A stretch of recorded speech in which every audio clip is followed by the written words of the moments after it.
Sveiki. Šią savaitę man teko džiaugsmas porai televizijų pakomentuoti energetikos ministerijos pareiškimus apie į Lietuvą patenkančią elektros energiją iš Astravo atominės elektrinės. Esu tikras, reportažus jau girdėjot. Boikotas subliuško. Astrave pagaminta elektra laisvai teka į Lietuvą. Astravo atominės elektrą lietuviai Lukašenkos režimui jau sumokėjo milijonus. Energetikos ministras sako, kad už Astravo elektrą Lietuva jau sumokėjo beveik 4 milijonus eurų. Šiame visame reikale buvo keisčiausia tai, kad duomenys, kuriais visa tai buvo įrodoma, pasirodė esantis slapti. Posėdis, kuriame jie buvo pristatyti, vyko už uždarų durų.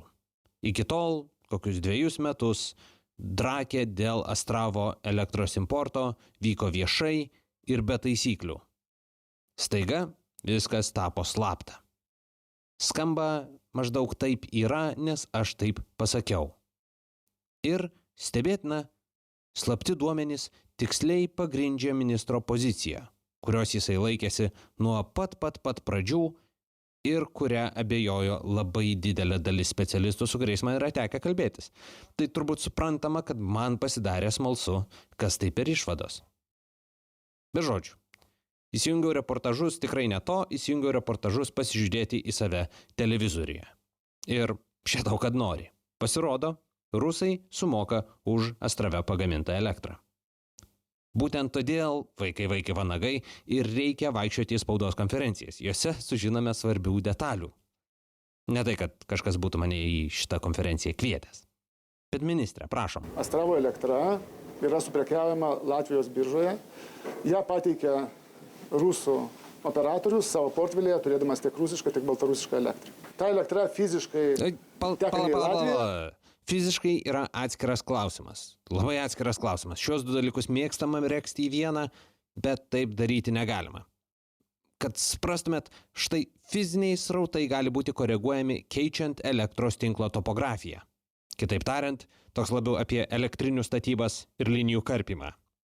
Bet ne apie elektros pirkimą ar nepirkimą, apie kurį mes dabar šnekam. Elektros pirkimą ar nepirkimą reguliuoja tai, kas kam sumoka kiek kokių pinigų. Bet kokiu atveju. Tai tik nedidelė ministro citata. Kiek išlupta iš konteksto, taip. Bet ji man pasako pakankamai, kad leisčiau savo paspekuliuoti. Tai kas visgi paaiškėjo iš tos slaptos analizės, kurios duomenų nebebus, jei juos atskleisime.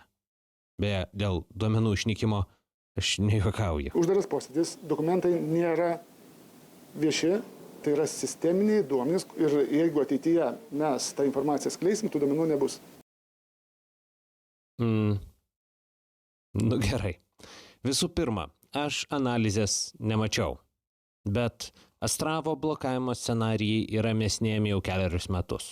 Ir galų gale tai, kas lieka atmetus viską, kas yra neįmanoma, turi būti tiesa. Ar bent jau arti tos tiesos. Ir logika čia yra gana paprasta. Ministrė, malonėkit dar kartą. Astravo elektra yra suprekiaujama Latvijos biržoje. Ja pateikia rusų operatorius savo portfelėje, turėdamas tiek rusišką, tiek baltarusišką elektrą. O klausimas kyla, iš kur rusai savo portfelyje turi baltarusiškos elektros? Na, jie ko gero ją nusipirko. Iš Baltarusių. Galimai iš Astravo.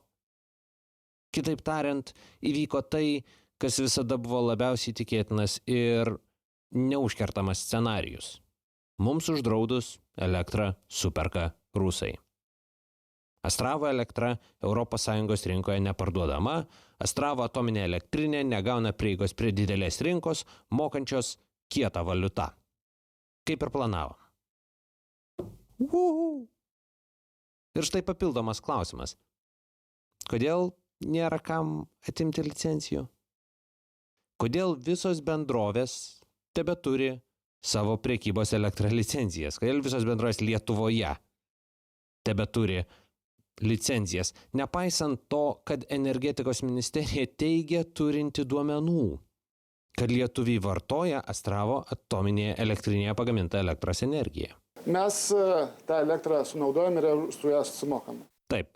Antiastravinis įstatymas baltarusiškos elektros importą draudžia. O ministerijos teigimu mes ją ne tik suvartojame, bet ir už ją susimokame. Pinigais išvertus tai beveik yra 4 milijonai eurų. Jeigu šitą sumą išversime į metus, jeigu taip toliau tęsis, bus apie 120 milijonų per metus bus sumokėta Astravo tolimesnėje statybai.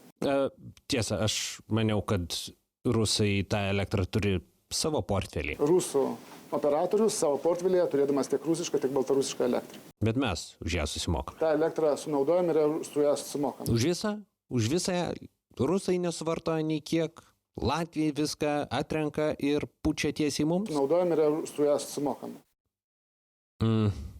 Pradedu galvoti, ministrė, kad viskas nėra tiksliai taip, kaip sakote. Ir taip, aš jau girdžiu klausytojus. Jūs sakysite, juk viskas vyksta per tarpininkus, kurie dar iš to ir pasipelno. Tokią logiką tuomet galim pritaikyti taip, kad elektros importas pasidarys neįmanomas iš niekur. Nes jei mums netinka elektra per Rusiją ir Latviją, nes jinai gali būti baltarusiška, kodėl tada turėtų tikti per Švediją, kuri Baltarusiją pasiekia per Suomiją ir Rusiją? Net ir per Lenkiją, kuri Baltarusiją pasiekia per Ukrainą ir Rusiją. Aš manau, kad būtų neblogai nesąmonėmis nustoti užsiminėti nuo pat pradžių. Pasikartokime klausimą. Tai kodėl visi elektros importuotojai tebeturi savo licencijas, jeigu Lietuvoje yra parduodama Astravo atominėje elektrinėje pagaminta elektra? Aš spekuliuočiau taip, nes niekas baltarusiškos elektros neimportuoja.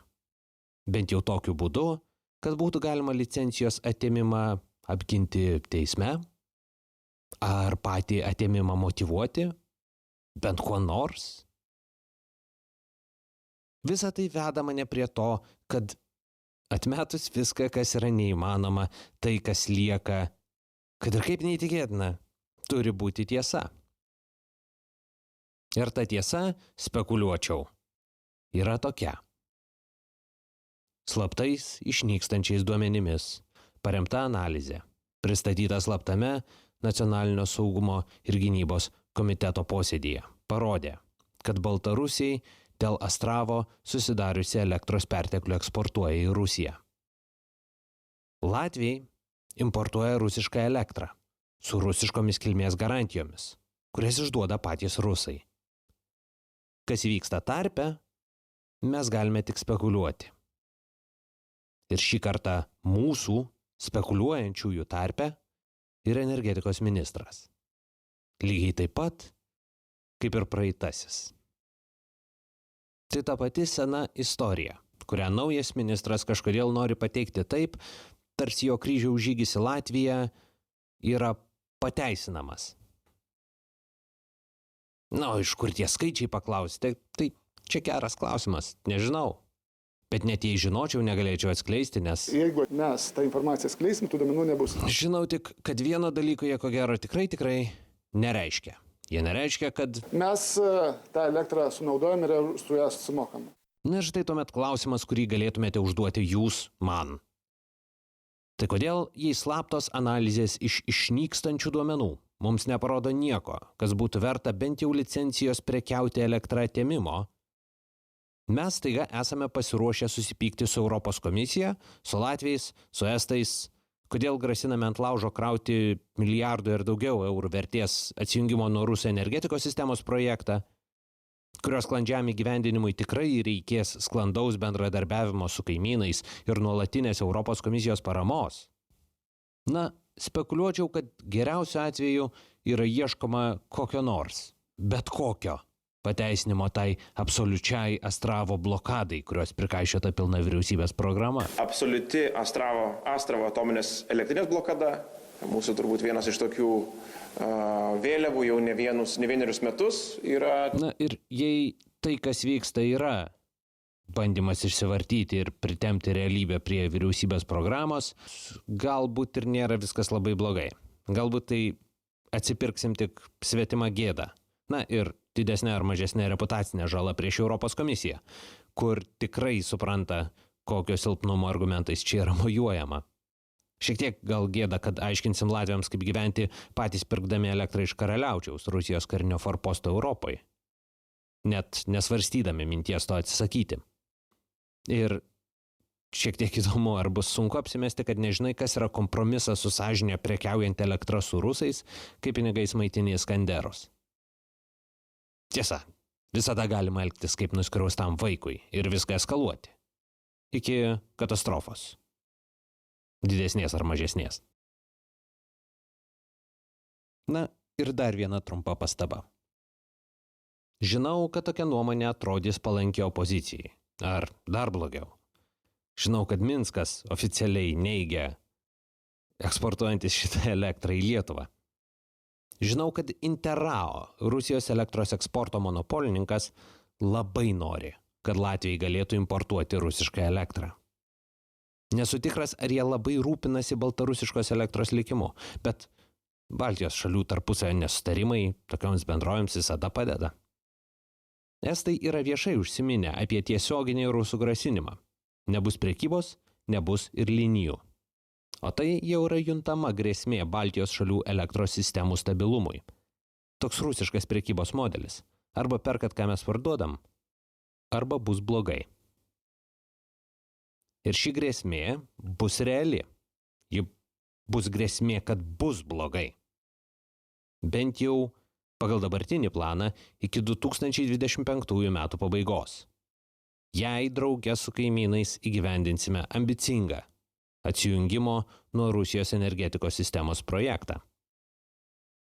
Ir aš manau, kad galutinis atsijungimas nuo rusiškos sistemos yra svarbiau nei 4 metai rusiškos elektros importo į Latviją. Nes energetika su rusais niekada nebuvo tik apie energetiką, paklauskit baltarusių.